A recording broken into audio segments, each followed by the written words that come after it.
Hello everyone, and welcome back to Chapter 18, Part 2, where we are going to talk about disorders of cognition as a part of aging. So this is where we're going to look at cognitive disorders among the elderly. Now, when we progress in age, certain parts of our body physiologically deteriorate. Sometimes connections in different parts of our brain. If we don't use it, we lose it kind of thing. So it's always good to do mental exercises. People advocate for puzzles and crossword, right, to keep stimulating the brain. So some of these things are just natural and normal, like losing your keys or forgetting someone's name for a second you see out in public.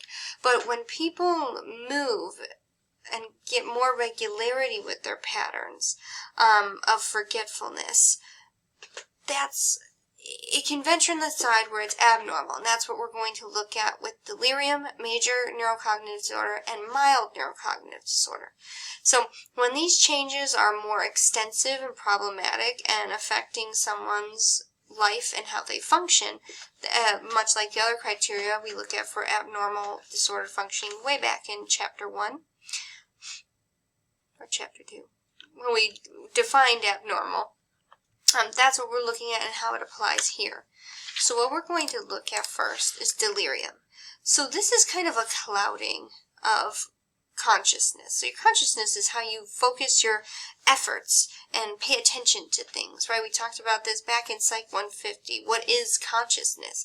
It's how we direct our attention, right? And so there's difficulties concentrating, focusing that attention, and thinking sequentially, so ordering things, like in a sequence. And so there could be misinterpretations, illusions, or seeing things that aren't there, and on occasion, hallucinations, other sensory perceptions that aren't physically present, but are perceived as such.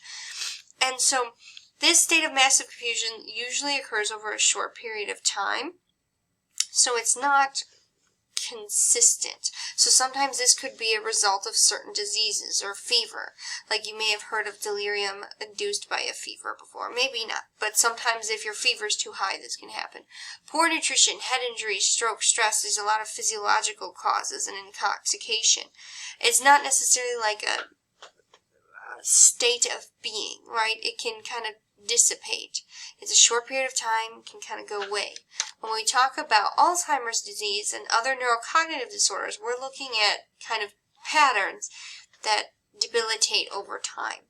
And so people with neurocognitive disorders, we are actually seeing a decline in one or more areas of functioning that you see listed on this page. Memory, attention, visual perception, so how you take in the things you are seeing, planning and decision making, language ability, and social awareness. So in all of these facets, we're going to see changes to how someone functions, and they may also experience changes in personality and behavior. So I remember when I was working with people with Alzheimer's disease, I think it's now called Alzheimer disease, by the way. So sometimes you'll see it used interchangeably as both. But anyway, when I used to work at an assisted living facility with the people with Alzheimer's disease, we would see a lot of these issues come forth, with memory being one of them. You know, maybe not remembering that their partners had passed away or where they were. Difficulties focusing their attention, so not keeping focused on one thing too long, kind of moving to the next. Social awareness, unfortunately, these people sometimes, because of the issues in memory and all of these compounding factors, sometimes I would get yelled at, for example. This is not an everyday occurrence, but sometimes they would cuss at me, they'd scream at me really loudly because they thought I did something, right? And that's because of misremembering or misperceptions and, lower levels of social awareness. And, it's not through any fault of their own. This is a debilitating sort of thing, but there are different levels, and it can change their personality and behavior. You may know someone in your life who struggled with this. Like, personally, I had my grandmother. She passed as a result of a stroke and complications due to Alzheimer's. So I'm sure we can all speak to some of these experiences with dementia and Alzheimer's in our life. So we're going to differentiate, though. We're going to try to look at this from a clinical perspective. And so we see major neurocognitive disorder as well as mild neurocognitive disorders. So major neurocognitive disorders this is where we're looking at the decline in someone's cognitive functioning in those areas we mentioned: memory, attention, visual perception, planning and decision-making, language ability, and social awareness, as a refresher. Interferes with their ability to be independent, so they may rely on others. Sometimes people with very severe forms of Alzheimer's disease may require people to help them eat or forget how to swallow and chew. These things can happen because we see the brain kind of debilitating. As you'll see in the next image, I provided a kind of scan of a brain of someone who has Alzheimer's disease. Whereas a mild neurocognitive disorder is still a decline in those cognitive functioning, but the person can still be independent to some extent. So it really depends on how well they can carry out those daily tasks of living and assessment. And so here's a picture of that brain that I mentioned. You can see that I think this is looking from like a posterior view going forward, and so I think this is the right hemisphere on that right side. But Alzheimer's disease is one of the most common forms of neurocognitive disorder, and I feel like it's something we talk about a lot. Just remember that dementia, we hear that term dementia, that's where we see a lot of impairments in different functioning of those cognitive abilities. Dementia is like a catch-all umbrella term. So not everyone who has dementia has Alzheimer's, but everyone with Alzheimer's has a form of dementia. So it's just a subcategory. Typically, the time between onset and death is typically 8 to 10 years, but some people have lived like 20 years with Alzheimer's disease, and we're consistently trying to find research to improve the prognosis. But right now, when we talk about treatment, it's more about care, because this is a disease where the brain is gradually deteriorating. And so it starts with mild memory problems and significantly worsens to where the person has trouble remembering important appointments. Sometimes even people, like my grandmother, would forget who my dad was, her son. And so sometimes they need to have help with every task. And so it's important to kind of keep up pictures with them. Music is great for memory, listening to different music, and kind of exercising that brain to keep it active so those connections don't die off as quickly. I mean, they're still deteriorating, but you kind of want to salvage what you can, because that's what the main focus here is trying to stave off some of the more detrimental effects as long as possible. And so you have early onset disease and late onset disease. Basically, when we look at the genetic causes, there are genetic components to both early onset and late onset, but early seems to have more of a genetic component, whereas late onset is a slew of dynamic factors, including genetic, environmental, and someone's lifestyle. So think of like diet, what activities they engage in, like exercise, those kind of things. And this is just a great picture to kind of emphasize the aging brain, like what can typically happen as we move through this process. So we think of with, Alzheimer's disease, these effects are going to be more severe. So I'll leave that picture for you all to analyze. But how does brain structure relate to Alzheimer's disease? As you saw in the last image, we have so many components that deal with memory, attention, social processing, language, all of these things. Well, the human brain has two memory systems, which you learned back in Psych 150, short-term memory and long-term memory. Short-term memory, or your working memory, is the information you're dealing with now. So in the present sense, you watching this video, it's what I'm talking about. That's in your working memory. You're rehearsing it, you're thinking about it, and you're trying to find a way to store it into your long-term memory. And your long-term memory is that accumulation of information that you've stored over the years. And so we have different parts of our brain that are responsible for working with these different memory structures. And so with prefrontal lobes, it's usually right there, if you can see my mouse, we are looking at holding information temporarily and continue to work with the information as long as it is needed.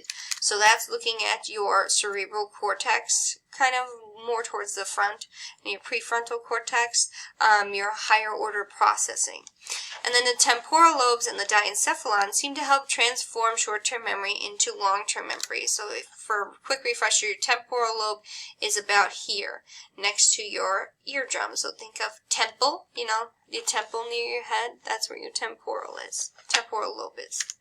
Oops, went back too far, sorry. And so there could be other explanations of Alzheimer's disease, including autoimmune theory and a viral theory, because certain substances may produce a brain toxicity, which may contribute to the development of the disease, because remember, again, it's the deterioration of the neurons and the connections in our brain. So the message isn't being sent, and it kind of causes that brain to, well, as you saw in this picture, to kind of malform because the connections aren't as strong and different parts aren't being used as often. I'm sorry, I'm flipping through this thing so fast. I'm trying to keep this under 12 minutes for you all, for your sake of your time. So which treatments are currently available? Well, treatments for Alzheimer's disease are going to focus on care. There's no true treatment. You don't have a cure for Alzheimer's disease.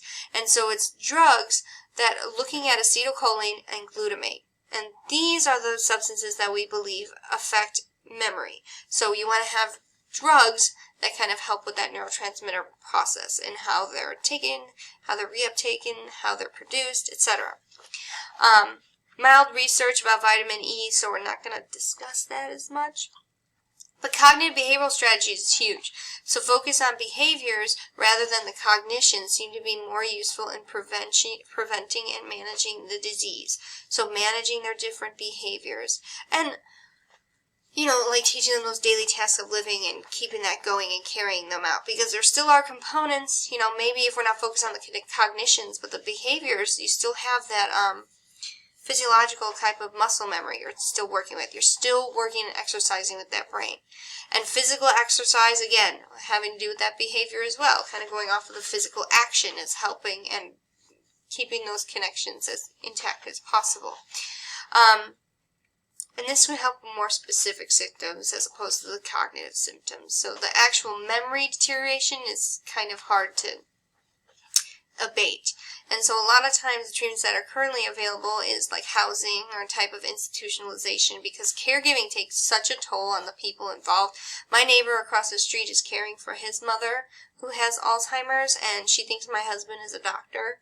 And so, you know, we just kind of roll with it. But you can see, like, even from a personal perspective, the stress it takes on him because, you know, the caregivers he's trying to provide for her, make sure she has the best care, as well as dealing with, you know, answering the repetitive questions sometimes with her and her not knowing exactly where she is.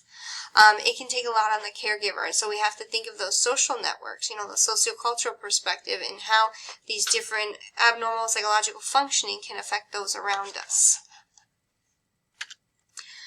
But there are other mental health issues affecting the elderly that we have to think of, not just the cognitive decline. Because even though it's kind of inevitable, it doesn't mean you're going to develop dementia or Alzheimer's. But there are 3 issues we need to remember. That the problems faced by elderly members of racial and ethnic minority groups, this is important because issues that people face in their youth as a result of race, they don't just disappear once you get elderly. So these are kind of added factors we have to analyze in how they affect someone's mental health, especially in old age. The inadequacies of their long-term care, I think that one's pretty self-explanatory, and the need for health maintenance approach to medical care in an aging world. So, focusing on, sorry, I can't speak today, I need my coffee. But the need for a health maintenance approach, so being more active in, and preventative in the healthcare as opposed to reactive. So trying to get those early interventions and monitoring people as opposed to reacting when something doesn't go well. And the last thing, current work is still changing on how we understand and treat psychological problems of the elderly. We may have to approach this differently based on the different factors, sociocultural factors of their time. And as people are living longer and the elderly population is growing larger, we have the boomers that are about to get into elderly stage. The issues are becoming more visible. And so it's drawn a need to analyze this further, especially with neurocognitive impairment, as well as how it affects the families, right? Because in the United States, we don't exactly have the best systems to help families deal with parents. Our healthcare system is kind of lacking in that regard, and it's really expensive to care for people who have dementia in those types of issues. And the complexity of the brain makes neurocognitive disorders difficult to understand, diagnose, and treat, because sometimes we can only certainly diagnose them in death, and sometimes not even so. So we have to make sure that we're being systematic in our approach and, you know, consistently revisiting these issues and building on science. It's a democratic process, building on the knowledge that we know to discover more information that we can. We can never know everything, so it's important to keep revisiting these issues to understand elderly people and their experiences. Whew, I think I condensed that well enough. If you all have any questions, as always, make sure you email me, and best of luck with the rest of the material for this semester.